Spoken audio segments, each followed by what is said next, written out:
Hello, you wonderful people, and welcome to another episode of Super-Fanta-Fi. This being a show we talk about TV shows of the supernatural, fantasy, and or science fictional genre. For today's episode, I'm going to talk about the latest episode, episode 6 of Station 11. A lot of really interesting things went down in this episode, so let's break it down. Well, first and foremost, we're actually picking up in the aftermath of episode 4. Obviously, episode 5 gave us a lot of revelations about the Museum of Civilization, as well as our quote-unquote David and who he really is. So, obviously after the explosion last episode and after Gil's death, you have Kirsten looking all over for Alex, and she's worried about it, and Saeed ends up catching up to her and being like, right, what happened? And she's like, right, this is what happened, like kind of explaining everything.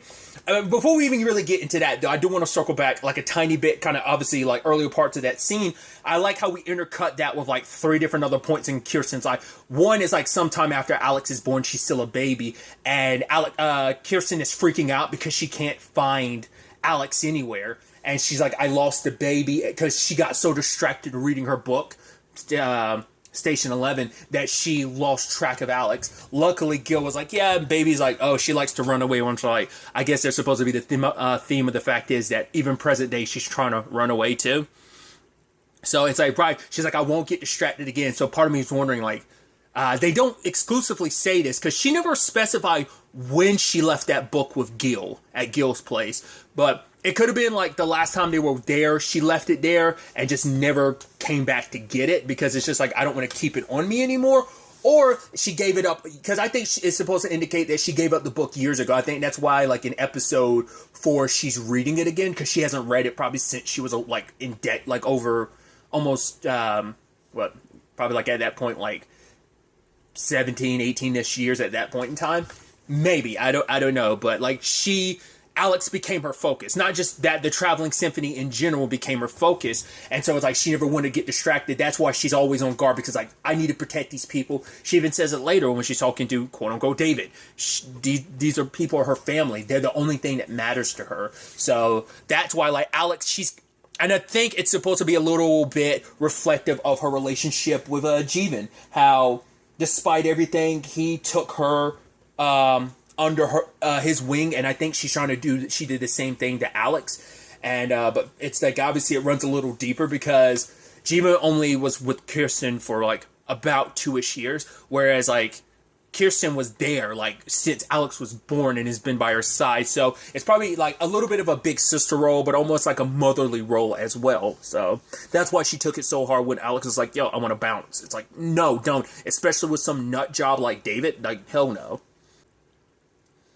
In the aftermath of all that, you have like the people who were there at Gil's place, in particular Sarah, taking, Gil's death hard. It's like, oh, is there a body? And it's like, no. And Dieter's like, I don't think there would be anything left, and ends up picking up her broken glasses and giving them back to her to help her. But she's drinking, and she ends up sending up the flares, and it's like, right, it turns out Alex is there, I think, with Gil's new, was it Katrina, was that her name? Or was it Katarina? Either way, Alex had actually slept with her, because apparently when she tried to leave on Kirsten's horse knocked her back. And I think she took it so hard because, like, right, I was meant to go see the prophet, and like almost funny enough, like the horse she was on was Kirsten's, and that horse bucked you off, and she couldn't escape. So it's just kind of like, right, just as she tries to get as far away from this place as possible, she ended up like still here. And I love, like, later on, Saeed was like, oh, like, Kirsten said, oh, I thought you ran off to join a cult. Kirsten said you ran off to join a cult. She's like, I'm already part of a cult, which I'm like, that's the sad thing, is like, she doesn't look at it as a family, like, because it's all she's ever known. So when things outside of that kind of, it's like, right, like, she's been feeling this way for a while, and it just took David's words to kind of sway and push her in the right direction, or rather, wrong direction. So it's kind of the thing of like, right, this is kind of all you've known, so you aren't as appreciative of like, this is so important, why this matters so much, because to you, it's a thing that, and maybe the argument could be like, you're young enough to take this for granted because you are born after the fact. You don't, because this is all you've never known. You've never known things before. You've never known things to be the way they were before and to have things turn into what they are now. Like, people having memories of that. And it actually is very indicative of a line that's from the book, Station 11, specifically the comic book, not referencing the actual book that this is based on, but the comic book of, my memories are different than yours. And I'm like, I think that's kind of an interesting, pre-Pans versus post-Pans. There's kind of a parallel in that regard with a different memories type of situation. Because the plan was to basically initially get all the troops, like all the actors and Sarah and Dieter were going to go meet up with the musicians, and they were going to just keep going on. But like Gil's wife was like, no, stay here. Like, who knows how dangerous it's going to be, especially with that whack job out there. And especially because Kirsten and Saeed had come across a burning sign, and there were a whole bunch of makeshift graves with everyone's names on it. It's like, right, he's planning on killing the entire traveling symphony, so she's out for revenge. It's like, right, this is my fault. If I killed him back then, none of this would be happening. He didn't die, and now he was almost, and Alex almost went to him, and now he's threatening everyone. It's like, no, I'm gonna make sure the job's done this time. So, and I'm curious, because Saeed did explain it's like, oh, you should be thankful to Kirsten, the fact that she stabbed that dude. He has child soldiers, and yet that look on Alex's face almost like, wait, what? Because it's like, she had no idea, like, what had happened, what's David's response, like, I guess she kind of ignored anything else that was said. It's like, oh, it doesn't matter, or maybe those conversations were had when she wasn't around. Either way, it's just like, oh, I don't know whether it's like I don't believe that, like, he would never do that. And either way, it's like, well, he had his reasons. I don't know if that could be her justification, but it still seems like it's hard to say whether or not she's swayed by his words or she kind of feels bad because she did all this running towards the person and Kirsten was telling her not to, that she's trying to protect you from, but you're like, oh, like, leave me alone. Like, I want to kind of basically live my own life and make my own choices instead of having choices kind of made for me. So I'm curious what's really going through Alex's mind during this time. But ultimately, Kirsten tracks them down, and the kids surround her and is like, right, he said that you would know the prophecy, so recite it. So she's saying lines from the book. Because she had actually just reread it recently. Because, like I said, I don't think she's read it in so long. So she's trying to, understanding that he's pulling from this book, she's trying to get some insight into all of this. So, it is almost like this weird Neverland Peter Pan thing that he's kind of got going on, because he's Peter Pan surrounded by kind of like the lost boys and girls, It is just kind of weird that he has this cult of children, but maybe the argument could be the reason why he's doing this isn't just reflective of the comic, but also because of his trying to fill the void in something that was lost to him as a child, whether it's just everything we learned about him in episode 5, just like the complicated relationship with his dad, everything that went down at that museum, like all that he was feeling, like they kind of make up that void a little bit, so that's why he latches onto the children as much as he does. And maybe that's supposed to be indicative in some regards, almost like that. I mean, once again, the Peter Pan metaphor of just never wanting to grow up. And maybe he was in a situation where he was basically forced to grow up and he couldn't, just complicated situations, relationship with his father dying, and then the world turning into what it is now.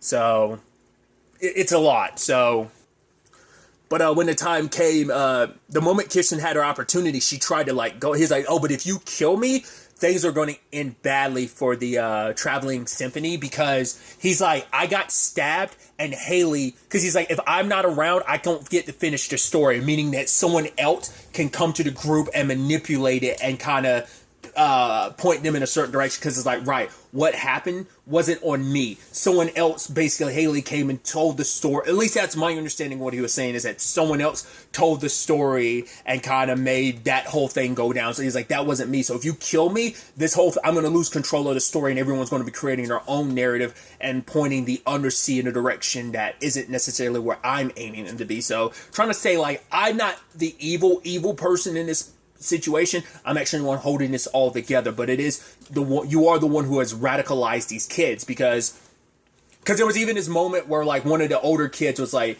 oh, yeah, take all this stuff to him. We got, oh, this is antibiotics and stuff we got for such and such. She formed it from a fungus or whatever. And it's like, right, so some of the kids enjoy it better if we make it sound like it's from the prophecy. Because that's all they know. So if they, like, try to make it realistic, it's like, no, like, it's a lot more believable to some of these kids because some of them, like, are so enamored by the story that it is what I think they live and breathe it, that they believe in it so wholeheartedly, where everyone else, some of the people, I think that kid in particular has his own mindset of, like, he's old enough to kind of be able to have that separation, where the others, I think, are young enough to be impressionable. But basically, David was like, I can help you because the people you care about, your family, they're in actual danger because the Museum of Civilization is like, those are very dangerous people. They're collectors of sorts, because Home Dude shows up. I'm blanking on his character's name now. Was it like Ben or something like that? Because we met him for a little bit last episode, and now he's back. I'll go ahead and talk about it because it's here. Since I'm here referencing him, he made a point later on when he brought them to the actual museum that he was like, oh, I don't have memories from before. He was like, I was told I came here, I left, and I came back, and I was like, why don't you remember? And I was like, well, it's like, to my... And I'd had to go back and look. He wasn't there. Was he one of the people that led with the fake... Well, we know he took the soccer team, but what other people left with him? Like, did he go and then he came back afterwards? Or is he just someone that, like, he did stay at the... Because I don't remember seeing him throughout the rest of episode 5. So that's why I'm wondering whether or not he did, like, he was there and I just never really paid attention. And any of it... Because he was connected to... Elizabeth, so I'm wondering, did he actually leave at some point and then come back? Did something happen? Like, does he have like some like memory disease? Because he does seem a little off kilter. He's not even the same person that we met. Like, I don't think just 20 years would change you. I think something happened to his brain to make, because he does seem like a little off kilter. But when they came, it's like, oh, despite everything, it's like, hey, we're here to retrieve you and put on a performance. And it's like, he's got a gun in his hand, and the person he's with got a gun. They're like, yeah, sure, we'll accept this. It's like... But he knows because I guess one of the Undersea found the note that Sarah had left. She had put her glasses on top of it, which one of the kids ended up having Sarah's glasses. So you have Kirsten like pulled them off of the kid. But it's like, yeah, that's where the note came from, because they found it. It's like, right, that museum has them, which I'm like, of course he would know better. I wonder, has he kept tabs on them for the past almost 2 decades? Because let's not forget, it was like around day 100 of being there after everything that he ended up leaving. So, you know, so it has been like 19 years. So has he come back to pop in, or has he just kept tabs on it in general? Because he didn't go into it, but he knows so much about the place because he was there at essentially its inception. I thought it was interesting. He was like, yeah, I left something there. And I was like, what did you leave? I was like, did you leave the comic book? Because I was like, I couldn't remember. And he references later on that he lost it. I was like, oh, so either it is still there or you just lost it. Because I would have been sure, I would have been so certain he would have taken it with him. So I don't remember, because I think the last time we saw him, he was on the plane with it in episode 5, last episode. So I'm thinking he probably lost it sometime afterwards. But in retrospect, at the end, they talk about like, oh yeah, like that's what we have at the museum. It's like the older kid was like, yeah, that's where it has the internet. I was like, his little device, the thing that he was downloading stuff off of before like the internet completely shut down. I was like, is that what he's actually after? Because maybe for him, it's like it has recordings of the comic itself, the book. So maybe that's why he's wanting it back so badly. Like maybe with that, he'll access to it. It'll show like, oh, like maybe it'll fulfill said prophecy he was talking about.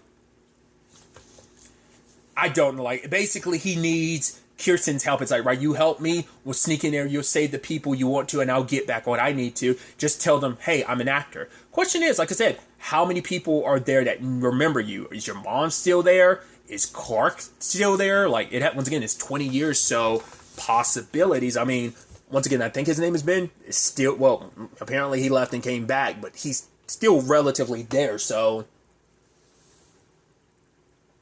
But ultimately, he does reunite everyone. It's like, oh, they do the whole quarantine. It's like, oh, you have to quarantine, though. So it's like, okay. And everyone's reunited and everyone's happy. But in that moment, like, Dieter sees that Sarah passes out and he's like banging on her, like, you know, like, somebody, like, help. And he's like, I wish I hadn't gotten distracted, which I'm like, oh, I love that thematic theme coming back of how, right, Kirsten feeling like that with Alex. And maybe that's also like plays into the whole Jeevan and her thing, because we still get that last clip of her being like Jeevan and like calling out to him and picking up the comic. Like we still haven't circled back to like what exactly happened to him. Still haven't even fully gotten into, like, we gotten winks and peeks into what happened to Frank, but I think we're probably going to get like a full episode, just like we kind of got about the museum and Clark and quote unquote David. I think we might get one about what happened to Frank, what happened to Jeevan, because a lot of it's still like blank gaps, but maybe that's also because it's supposed to be indicative of Kirsten not wanting to remember, because he had asked like, oh, like the fact is the reason why because she's like, oh, I missed your kidneys by an inch, and he's like, yeah, because you were distracted, like, something hit you while you were on stage during your performance. It's like you remembered something. What was it? And at first you could tell like it was the memories were flooding back, but then you see this expression. I think it's such a neat little expression. Like she was kind of like this concerned look because she was remembering, and then like she has a very stoic face at one moment because she's just like, I'm shutting that down. I'm not giving anything away with my facial expressions of like, no, you're not getting anything out of me. You're not going to play on my heart. And so it's like, right. It's like, how do I know if I actually help you, you'll leave us alone? He's like, you actually don't, but this is your best shot regardless. So it's like, David's like, right, Kirsten's part of us. She's part of the Undersea, so she's joining us now. So, and once again, we have David kind of telling that story, which once again, the kids eat it up and they love it. And it's like, right, like, how do you know that story? He's like, yeah, it's from a comic book I read. Like, I got it from someone. And he references Arthur and Miranda. He was like, my dad's first wife, not my mom. It's like, right, they, and I love that, because we never really got too much insight into that. I think we got peeks into it in, episode 3, we got peeks into this, about Arthur and Miranda's relationship, but it was the whole thing of, he would constantly talk Spanish, not knowing that she can understand Spanish, and basically talk shit behind her back to her dad of like, oh, she doesn't love me like I love her. I don't understand her art. But I love that line from David where he was basically essentially saying like, right, he didn't realize she knew that, and like she left, and then at one point she called him to tell him like, oh, I loved you, and they had a whole conversation in Spanish. And I thought that was so fascinating, because it's like, right, because it's like, essentially he was saying that his dad was basically, because I think the conversation, the whole point that I guess Miranda made was like, you never asked anything about me. Like, it's kind of like, yeah, we're together and stuff like that, but you were so focused on you. You were kind of, he even says himself, like, yeah, my dad was selfish. Like, fact is he was self-centered. He got what he wanted, but it's like, oh, you never really got time to really know me, because it's like, oh, you don't understand my art. It's like, because he was the one that's like that's why he made reference to like, oh, it's never going to be done because it didn't make sense to him. It's like he was trying to fill some hole in himself as well, like, and he was surrounding himself with people that were obsessed and kind of almost thought of him as something special, I think. And I think Clark, like, I think we see that with a lot of the adults in the show trying to feel special, trying to be special. And even Clark last episode being like, oh, he was just some, like, surrounding himself with, like, C-list actors and people just because he just wanted people to be surrounding him to make himself feel special. And Clark didn't feel special, and he wanted to feel special. This was his opportunity at what is now the airport, but now, like, the Museum of Civilization, to finally be something more. So I think a lot of the adults really had a lot of that, especially I think that's kind of a parallel that can be drawn between Arthur's character and Clark's in that regard, wanting to be more, to be something special. It was interesting too because obviously David talked about how that book, it meant a lot to him because he was going through some rough times and it got him through, like it calmed him down. And it was interesting because Kirsten was like, the reason why Dr. 11 acts like a kid, because it's actually Kay. She's stuck in a time loop. And he's like, oh, I never thought of it that way. And it's like, yeah. But I love the line of like, oh, it's like, oh yeah, what was that game the kids were playing? He was like, oh, she's like, it was like tag. He's like, oh, it's infection. And it's like, oh, yeah, basically the only way everyone wins is when everyone's infected. And she's like, oh, fun. He's like, yeah. But not everyone always wins. He's like, sometimes the kids keep running forever until the point they come across another place and they'll go off saying like, oh, they're the prophet. And he asked everyone, he's like, now one of those kids running off, is that why you know this story? And he was like, trying to figure out, is that how she knows? And she was like, no, neither one's giving too much away about who they really are. Because she isn't referencing the fact is, I have the comic too. Because it's like, she's trying to figure out, she's trying to like figure out, wait, you have a comic? Like, what's going on? Once again, neither one knowing the truth of like, they're actually a lot closer connected than they would think and realize. And I think eventually that conversation is going to come out about like, oh, how'd you get this? It's like, yeah, it was from my father, Arthur. Wait, Arthur? Wait, the actor? Wait, you know my dad? It's like, yeah, I worked alongside. I was there when he died. Like, I think there's going to be a deeper connection when David finds out. I think that might shift some things, change some. I don't know. But all the while, they're making their way towards the museum. And like I said, Kirsten is in the back talking to the older kid. And he's like, yeah, like, so what was the internet like? And it's like, oh, it was this, it was that. And it's like, oh yeah, it seemed pretty crazy. She's like, yeah. She's like, I miss Instagram. I was like, oh, that's such a funny line to hear say. Especially because knowing like Instagram, especially because she was a kid that grew, because it's not like she was just like, she's I guess in the terminology, she's a Zoomer. So it's just interesting, like in that moment, Kirsten was talking to the kid, was like, oh, like, you know, what do you want? And he was like, I want the prophet to be survive. And it's like, why? She's like, because it's like, if he survives, the traveling symphony survives. She's like, whoa, if you think he won't survive, something will actually happen to him. He's like, yeah, like, he's been building this thing up for 10 years, is kind of what the kid said, like building up the Undersea, which I think is so interesting because we know he's been out and about for like, 19 years. So I'm like, so what about those other 9 years? Like, maybe the Undersea didn't really fully, like, he started it maybe in those 9 years, but it didn't really start building up until these past 10 years, maybe. That's no, because there would be kids way older. So what was he doing those previous 9 years? Like, he was on his own. So that's kind of interesting. Maybe he bounced from group to group type of thing. Maybe, you know, once again, the parallels between him and Kirsten. Once again, he went at it alone sooner than she did, because it was like 2 years before she was completely on her own. Well, in that 2 year range. So, and there was an interesting conversation too, where he made reference to like, oh, I was born a little bit before. I'm like, no, you weren't. You were a decently aged kid. You were like probably older than Kirsten at the time. That's why I was like, wait, what? Because he was like, oh, I was born. He made it sound like, oh, I was just born post everything. It's like, no, you were around a while. Like, that's why why were you lying about that? Because she did say like pre-pans did lose their mind, because it's like, right, the world, you coming to terms with what the world was versus what the world is now.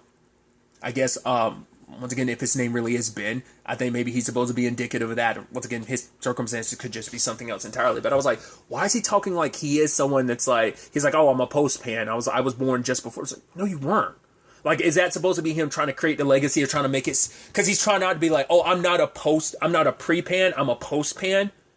Not unless I misheard that, but like even the subtitles said that. But I don't know. Like, do correct me if I was wrong. Like, not unless I'm being crazy, but I was like, why would you were born quite a bit beforehand. You spent most of your life in this world, sure, but I guess that's also why he's leaning into the whole, like, oh, there is no before, because to him it's like, I was born a little bit, because before everything happened, because reality hit him of like his dad and everything, so all that happened a little bit before the world changed to what it is now. So maybe that's what he's kind of going by, because the whole messaging of there was no before. I did like, though, really quickly, I should have brought it up earlier, was that line of him, God, I forgot what it was, but him being like, he's saying something in Spanish, or like basically, oh, nothing, there was no before, that nothing matters, it doesn't, and Kirsten was like, oh, I don't know how to speak Spanish. And he's like, neither do I. It's like, I guess it's just the one phrasing and thing in Spanish he knows. But sadly, the red bandanas end up attacking, which at the beginning, Gil talked about that a little bit more. It's like, right, the red bandanas being what they are now. It's like, right, the red bandana in the past represented someone coughing heavily and bloody into like a bandana cloth or something like that. It's kind of what he was getting at. I thought that was interesting. But yeah, they attack. The kids scatter. Kirsten goes in defensive mode. I guess she's had 20 years of getting ready, fighting and surviving on her own. Because she talked about, like, she's killed red bandanas before. Because she had talked about that with Gil. Like, I think that was before she joined the Traveling Symphony. And whether they've really, like, run into... Because, like I said, she's their go-to, like, defender. But, like, man, the way she threw that knife, killed the dude in the tree... The guy was like shooting darts. I'm assuming like those were either poisonous or like they're tranquilizers or something. But she still went to work throwing her knife. She pushes David away because like, right, you need to survive so I can make sure my family survives. But the kid that she was talking to, it seems like he got stabbed by one of the guys that walked up behind him.